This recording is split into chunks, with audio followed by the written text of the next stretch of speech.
ప్రమాదంలో గాయపడి తీవ్రంగా రక్తస్రావం అవుతున్నప్పుడు, తలకు దెబ్బలు తగిలినప్పుడు, గుండెపోటు, పక్షవాతం సంభవించినప్పుడు ఇలాంటి సందర్భాల్లో మన ప్రాణం గాలిలో దీపంలా మారుతుంది. ఇలాంటి అత్యవసర పరిస్థితుల్లో సాధ్యమైనంత వేగంగా సత్వరమే చికిత్సను అందించాలి. అప్పుడే ప్రాణాలు నిలబడతాయి.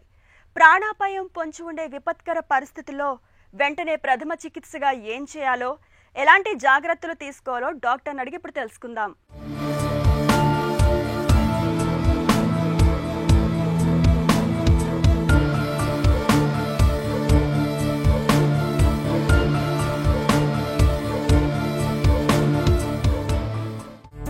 హెల్త్ ఎమర్జెన్సీ అని ఎప్పుడు చెప్పుకోవచ్చు?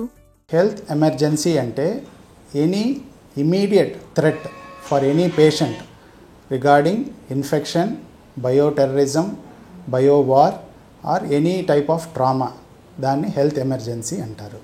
పేషెంట్కి ఏ పేషెంట్కైనా ఇమీడియట్గా లైఫ్ థ్రెట్ ఉంది అని మనం భావిస్తే దాన్ని హెల్త్ ఎమర్జెన్సీస్ అని నిర్ధారించడం జరుగుతుంది. రక్తస్రావం జరుగుతున్నప్పుడు ఏం చేయాలి? రక్తస్రావం ఏం జరగడం ట్రామా, పాలీట్రామా అంటారండి. రోడ్ ట్రాఫిక్ యాక్సిడెంట్స్లో రెగ్యులర్గా చాలా రక్తం పోవడం జరుగుతూ ఉంటుంది. ఎందుకంటే పేషెంట్ రోడ్ ట్రాఫిక్ యాక్సిడెంట్ అయినప్పుడు అక్కడ ఎవరు దగ్గరలో ఉండరు, పేషెంట్కి చూడడానికి కూడా ఎవరు ఉండరు. కాబట్టి ఇమీడియట్గా పేషెంట్ సివియర్లీ ఇంజూర్డ్ పేషెంట్స్ అయితే ఫ్రాక్చర్స్ అట్లాంటివి చాలా రక్తస్రావం జరుగుతూ ఉంటుంది. వాళ్ళని ఇమీడియట్గా హాస్పిటలైజేషన్ చేసి వాళ్ళని రెస్టేట్ చేయడం అనేది చేయాలి. బ్లడ్ ప్రోడక్ట్స్ ద్వారాను, ఫ్లూయిడ్స్ ద్వారాను, ఇతర మీన్స్లోనూ మనం ట్రీట్మెంట్ చేయడం జరుగుతుంది. రెండవది మెయిన్ ఐసీయూలో మన రక్తస్రావం జరగడం పేషెంట్స్ మెయిన్ గ్యాస్ట్రిక్ అల్సర్స్ అండి. మనం రెగ్యులర్గా ఐసీయూలో చూసేది గ్యాస్ట్రిక్ అల్సర్, ఆల్కహాల్ తీసుకోవడం వలన, లేదంటే ఎనీ స్ట్రెస్ అల్సర్స్ ఫామ్ అవడం వల్ల వీళ్ళకి మోస్ట్లీ బ్లీడ్ అవుతుంటారు. వీళ్ళు చాలామంది ఓల్డ్ ఏజ్ పేషెంట్స్ ఉంటారు. వీళ్ళు స్ట్రోక్కి గుండె పరంగా కొన్ని మందులు వాడుతుంటారు, యాంటీ ప్లేట్లెట్స్ అంటారు వాటిని. దానివల్ల సమ్టైమ్స్ చిన్న అల్సర్స్ మనకు ఫస్ట్లో కనపడవు. ఆ తర్వాత ఈ అల్సర్స్ ఈ ప్లేట్లెట్స్ టాబ్లెట్స్ స్టార్ట్ చేసిన తర్వాత ఈ బ్లీడ్ అవుతుంటుంది. వాళ్ళు చాలామంది బ్లడ్ వామిటింగ్తో, మోషన్ బ్లాక్గా అవ్వడం వాటితో వస్తుంటారు. వాళ్ళకి మనం ఎండోస్కోపీ అవి చేసి అవసరమైన ట్రీట్మెంట్ చికిత్సిస్తే వాళ్ళు కోలుకునే పరిస్థితి ఉంటుంది. గుండెపోటు వచ్చినప్పుడు వెంటనే ఏం చేయాలి? హార్ట్ అటాక్ అనేది గుండెపోటు మన తెలుగులో అనటం, అది చాలా మెడికల్ ఎమర్జెన్సీ.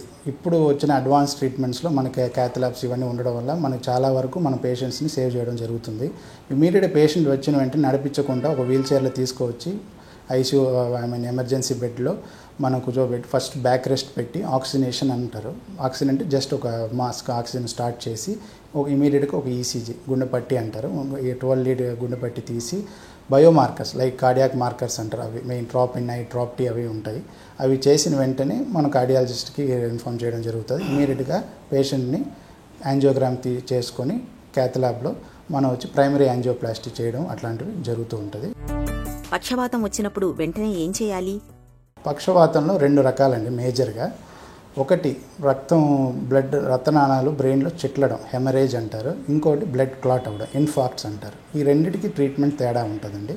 హెమరేజ్ అనేది జనరల్గా లైఫ్ థ్రెటనింగ్. వీళ్ళు మోస్ట్లీ సడన్గా పేషెంట్ బాగానే ఉంటారు, సడన్గా కొలాప్స్ అయిపోతారు.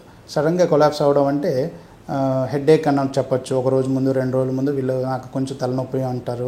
ఆ తర్వాత మనం మామూలుగా పారాసిటమాల్ ఇవన్నీ వేసేస్తాము, అయినా తగ్గదు. ఇమీడియట్గా వీళ్ళు హాస్పిటల్కి రావడం చేయాలి. అప్పుడు వెంటనే బీపీ చెక్ చేస్తే వీళ్ళకి 200/110, 120 ఉంటాయి. ఇలాంటి పేషెంట్స్ సడన్గా రక్తనాళాలు చిట్లి కొలాప్స్ అయిపోతూ ఉంటారు. ఇది మోస్ట్లీ మెడికల్ ఎమర్జెన్సీ. హెమరేజ్ అనే పేషెంట్ ఇమీడియట్గా సిటీ ఇమేజింగ్ చేసి వెంటనే వాళ్ళని ట్రీట్మెంట్ మనం ఐసీయూలో అడ్మిట్ చేసి వాళ్ళకి ట్రీట్మెంట్ ఇవ్వాల్సి జరుగుతుంది. ఇంకోటి బ్లడ్ క్లాట్ అవ్వడం. ఇది మోస్ట్లీ డయాబెటీస్ వల్ల, హైపర్ టెన్షన్ వల్ల, ఓల్డ్ ఏజ్, అది కొలెస్ట్రాల్ ఎక్కువ ఉండడం, వాళ్ళ స్మోకింగ్, ఇవన్నీ కారణాలు ఇన్ఫాక్ట్స్. ఇవి రెగ్యులర్గా విండో పీరియడ్ అంటారండి. సిమ్టమ్స్ ఆన్సెట్ అయ్యి వితిన్ 4 hours మనకు హాస్పిటల్ వస్తే థ్రాంబోలైసిస్ అనే ఇంజెక్షన్ ద్వారా ఈ ఇన్ఫాక్ట్స్ మనం బాగానే ట్రీట్మెంట్ చేయొచ్చు. పేషెంట్ రికవరీ కూడా చాలా బాగుంటుంది. తలగాయాల విషయంలో ఎలాంటి అప్రమత్తత అవసరం? తలగాయాల విషయంలో తలగాయం జరిగిన తర్వాత మనం చేసుకునే జాగ్రత్తలు చాలా ఇంపార్టెంట్ అండి. ఎందుకంటే చాలామంది మిస్టేక్ తలగాయాల్లో వెంటనే పేషెంట్ని పొజిషన్ మెయిన్గా పేషెంట్ పొజిషన్ ఫ్లాట్గా ఉండి నెక్ ఇమ్మొబిలైజింగ్ చేయాలండి. నెక్ మెయిన్గా సర్వైకల్ ఏరియాలో మనం దాన్ని ఫస్ట్ స్టెబిలైజ్ చేయాలి. ఇన్లైన్ స్టెబిలైజేషన్ అంటారు. అంటే నెక్ ఏరియా అసలు ఇమ్మొబిలైజ్ అవ్వకూడదు హెడ్ ఇంజరీ పేషెంట్స్లో. ఎందుకంటే మనకు తెలియదు, హెడ్ ఇంజరీ అనుకుంటాం కానీ సమ్టైమ్స్ వీళ్ళకి స్పైనల్ కార్డ్ ఇంజరీస్ కూడా జరుగుతుంటాయి, మనకు అది అన్నోటీస్డ్గా అవుతుంటాయి. మనం సడన్గా పేషెంట్ షిఫ్ట్ చేస్తూ అది చేస్తున్నప్పుడు జాగ్రత్తగా నెక్ కాలర్ అని ఉంటుంది, హార్డ్ కాలర్, ఆ సర్వైకల్ కాలర్ వేసి మనం ట్రీట్మెంట్ వాళ్ళని షిఫ్ట్ చేయడం చేయాలి. Head injuries mainly road traffic accidents జరుగుతుంటాయి, అంటే మ్యాసివ్ హెడ్ ఇంజరీస్ అవన్నీ అందులోనే అవుతుంటాయి. వాళ్ళు ఇమీడియట్గా మనం అంబులెన్స్ ద్వారా హాస్పిటల్ షిఫ్ట్ చేసి పాలీట్రామా కేర్ తీసుకొని మన హెడ్ ఇంజరీస్ ఇమేజింగ్ చూసుకొని బేస్డ్ ఆన్ ఇమేజింగ్ మనం ట్రీట్మెంట్ చేయడం జరుగుతుంటుంది. విషప్రయోగం జరిగిన సందర్భాల్లో ఏం చేయాలి? ఇమ్మీడియట్గా పేషెంట్ పాయిజన్ తీసుకుంటుంటే ఆయన వేసుకున్న బట్టలు ఫస్ట్ తీసేసి నార్మల్ బట్టలు, మంచి బట్టలు వేసి డ్రై బట్టలు ఇమ్మీడియట్గా తీసుకొచ్చి హాస్పిటల్ అడ్మిట్ చేసి గ్యాస్ట్రిక్ లవాజ్ కొన్ని పాయిజన్స్కి చేస్తాము, కొన్నిటికి చేయము. కరోజివ్ పాయిజన్స్కి గ్యాస్ట్రిక్ లవాజ్ చేయడం అనేది జరగదు, ఎందుకంటే ఫర్దర్ డ్యామేజ్ అవుతుందని.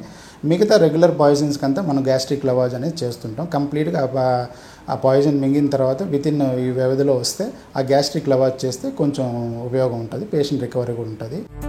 కరెంట్ షాక్కి గురైన సందర్భంలో ఏం చేయాలి?